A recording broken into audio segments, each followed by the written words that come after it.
माफ जे न करदा मैं माफ कदों होना सी माफ जे न करदा मैं माफ कदों होना सी यसु दिला हुनार है पर दिला हुनार है यसु दिला हुनार है पर दिला हुनार है मैं पाक साफ होना सी माफ जे न करदा मैं माफ कदों होना सी माफ जे न करदा मैं माफ कदों होना सी.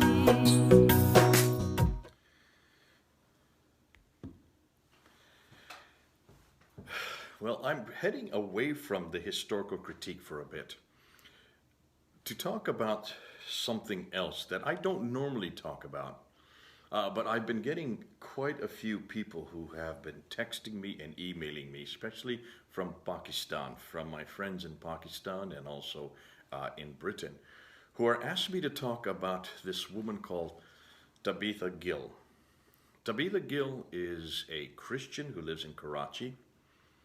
She is a singer, and you will have heard her singing on the introduction to this video.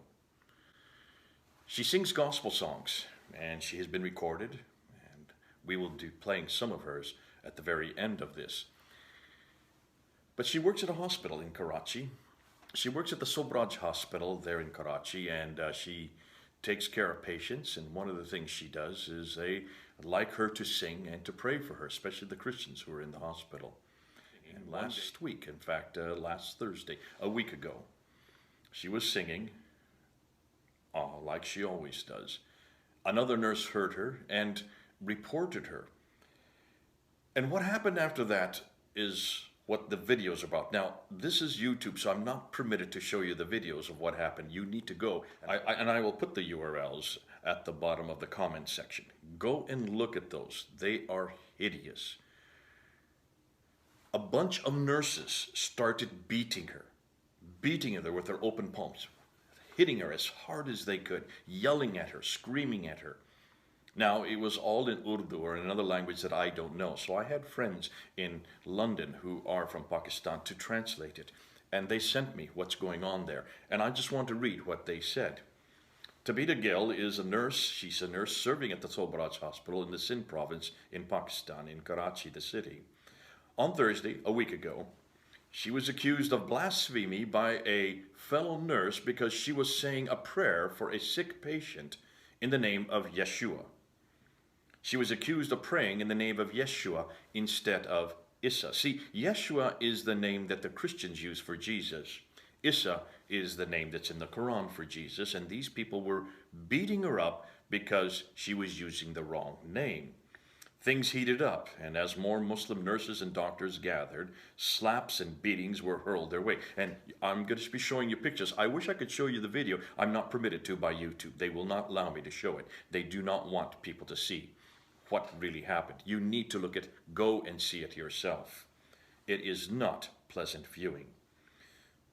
They took her from the third floor then down to the first floor, and it put her and locked her up in a room. And then they called the police. A crowd of people outside heard what was happening, saw what was going on, and they started to form around the door. And here's a picture of them forming around the door. And then one of the men came and he, with his foot, broke the door so that it would open up.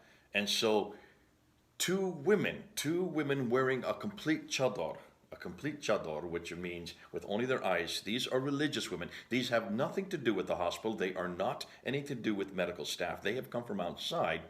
They go inside to her and start beating her, full slaps, yelling at her, screaming at her for daring to use the name of Yeshua rather than Isa. Now, they then pick up a broom. A broom is given to them, and here you can see them beating.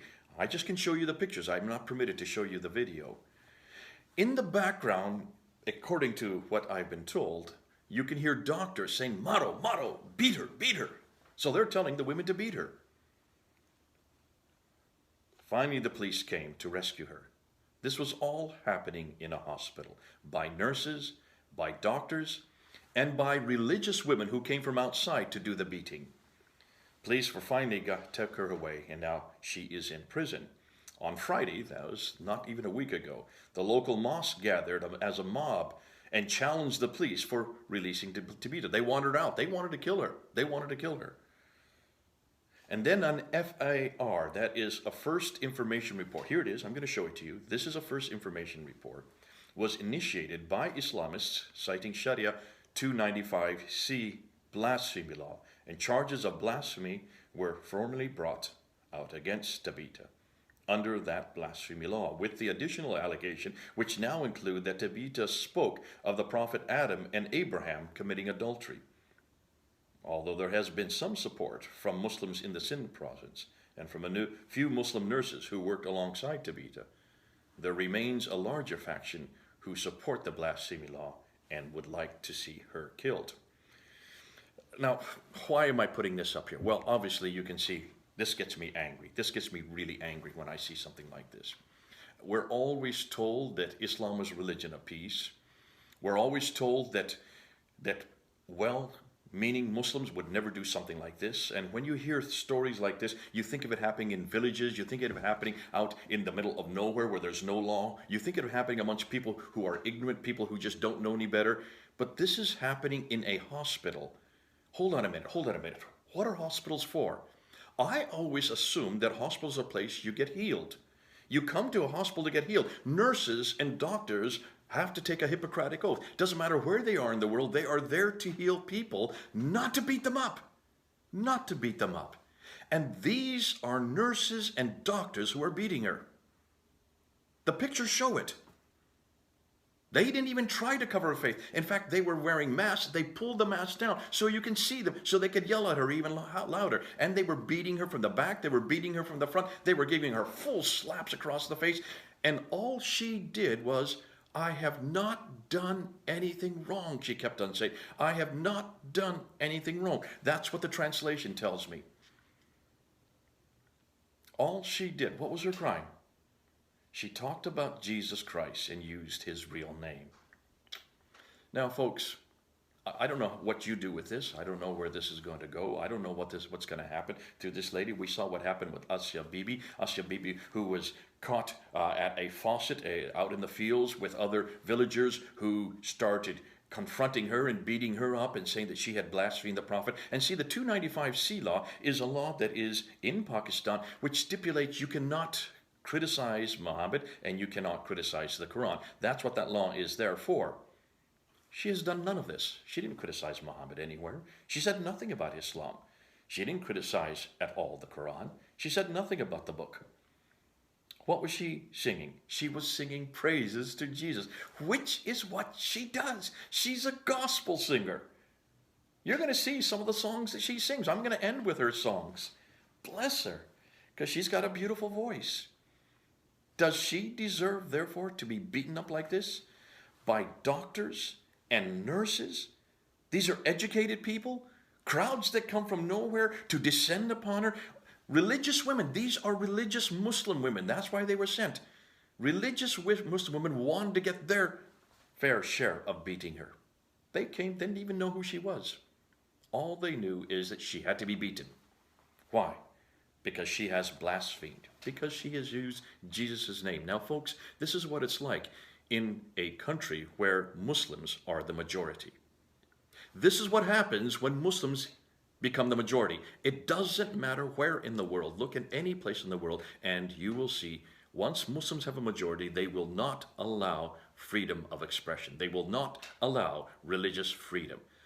Thank God here in the West we follow Jesus Christ. And thank God we have laws that are based on biblical principles from the New Testament where we are to love our enemy. Matthew chapter 5 verse 43 and verse 44.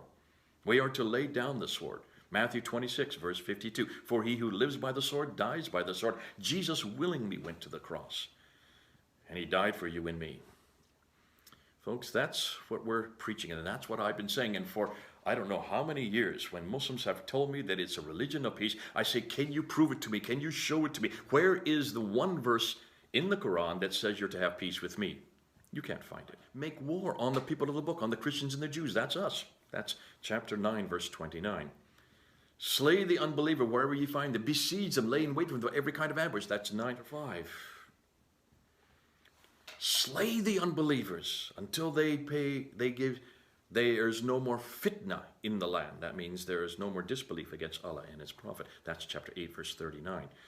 And for those who are believers, chapter 47, the first three verses in chapter 47 say who a believer is and who an unbeliever is in the Quran. And then chapter 47, verse 4 stipulates that they must cut off the heads of the unbelievers. Where do you find peace in the Quran? If you're not going to find it in the Quran, look and see what Muhammad did. Did Muhammad use peace? Was he a bastion of peace? No, he was not. Look and see what he did to the Jewish tribes, the Banu Kainuka, the Banu Nadir, and the Banu Qurayza family there in Medina. He wasn't even from Medina, and what did he do? He threw them out, or in 627, he took 800 of their men, slit their throats in one afternoon, took the women as concubines for his men, and took the children as slaves, so there were no Jewish tribes left after he had been there 5 years. That's the example of Muhammad. If that's the example of their book, if that's the example of their prophet, can you then understand why Muslims are doing this today? And they will continue to do it because they have to follow their book and they have to follow their man. They have to follow the Quran and they have to follow Muhammad. So it doesn't surprise me, but it saddens me. Because I thought at least in a hospital, at least the one place where you get healed, you come because of problems. Those were nurses and doctors who have been taught, who have been trained to heal people, not to beat people, not to beat people. And yet, look at the images. And then you go up and look at these videos. They're still up there. And you get upset and angry. Yes, you have a right to get upset, righteous anger. Don't go out and lash out against Muslims. Please don't hurt anybody. I'm not here to advocate any type of violence. Just the opposite. But it does get me angry when I see scenes like this. When I see a beautiful woman who loves Jesus Christ and her only crime was she was singing His praises. He was singing His praises to people who wanted to hear her. And yet look how angry this mob gets that they want to beat her. They want to beat her and throw her in prison and possibly have her executed. That's the example of Islam. It's the example that's been exemplified for 1,400 years, folks. This is not new. It's not a nice story. It's not a pleasant piece of news. I didn't plan to give this. This is not something I wanted to do, but I felt we need to start praying for Tabitha Gill. She's still in prison right now. We need to pray for her. We all prayed for Asya Bibi that she would be released, and she was 9 years in prison. Can you see why we as Christians all over the world were getting beat up, killed, maimed, all for the name of Jesus Christ? Preaching and speaking His name in public can get you into hot water. I praise His name all over the world. I've been doing it for 14 years here on YouTube, and I'll continue to do so. And I hope and I pray that Muslims will wake up and realize what a terrible faith they follow, what a terrible example in Muhammad, what a terrible example in their Quran. This is not a book to follow. This is not a man to follow, because you get scenes like this. Well, nothing. I'll stop there. This is not a pleasant message. This is not a message I wanted to speak, but we needed to support Tabitha Gill. Bless her family, bless her community, bless her church, because they need it right now. This is Jathan, over and out.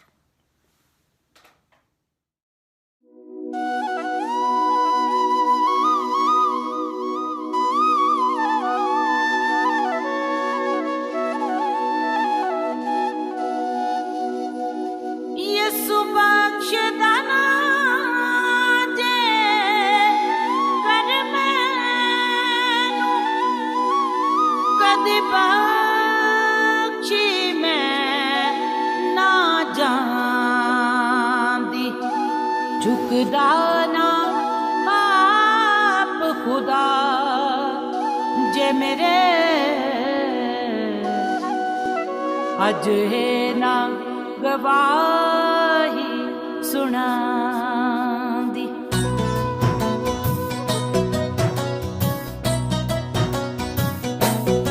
मुआफ जे न करदा मैं माफ कदों होना सी मुआफ जे न करदा मैं माफ कदों होना सी यसु दिला हुनार है पर दिला हुनार है यसु दिला हुनार है पर दिला हुनार है मैं पाक साफ होना सी मुआफ जे न करदा मैं माफ कदों होना सी मुआफ जे न करदा मैं माफ कदों होना सी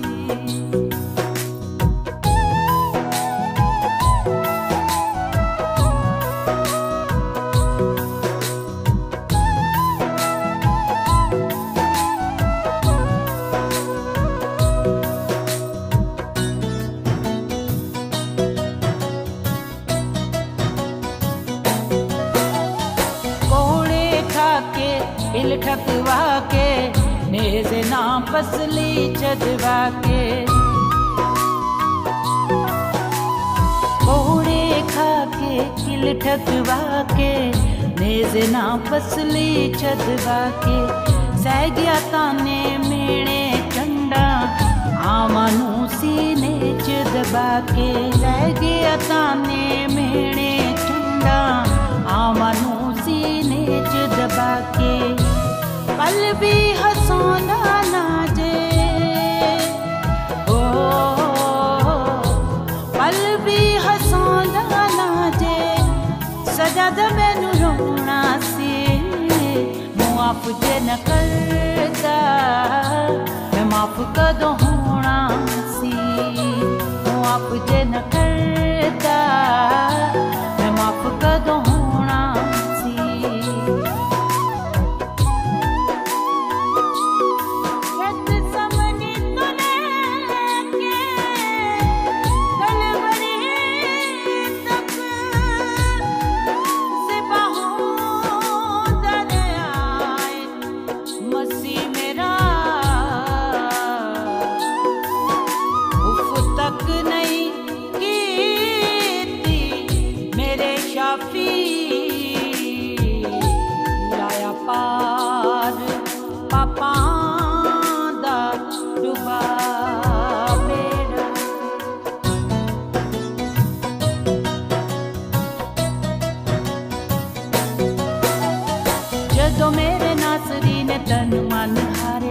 तन मन हारिया एली एली लम्मा शबकत ने पुकारिया जदों मेरे नासरी ने तन मन हारिया एली एली लम्मा शबकत ने पुकारिया हाथ साथ बैठ के ते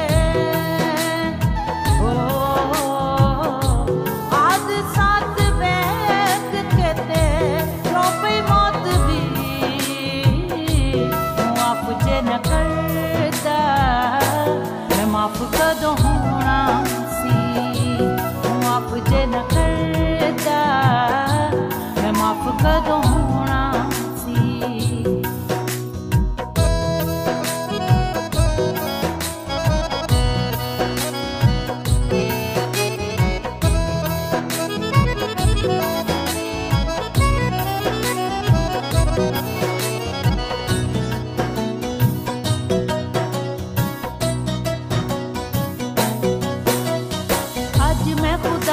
करन दी कहलानिया रोज मैं यसु कोलो फजल विपानिया रोज मैं यसु कोलो फजल विपानिया दिल च कलाम वाला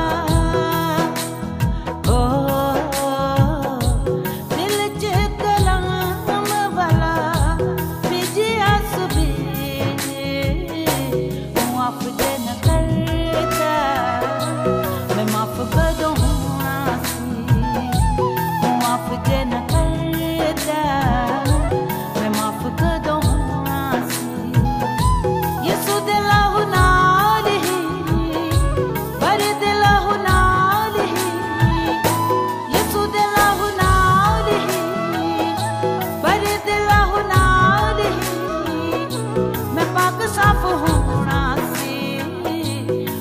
माफ जे न करदा मैं माफ कदों होना सी मुआफ जे न करदा मैं माफ कदों होना सी मैं माफ कदों होना सी मैं माफ कदों होना सी मैं माफ कदों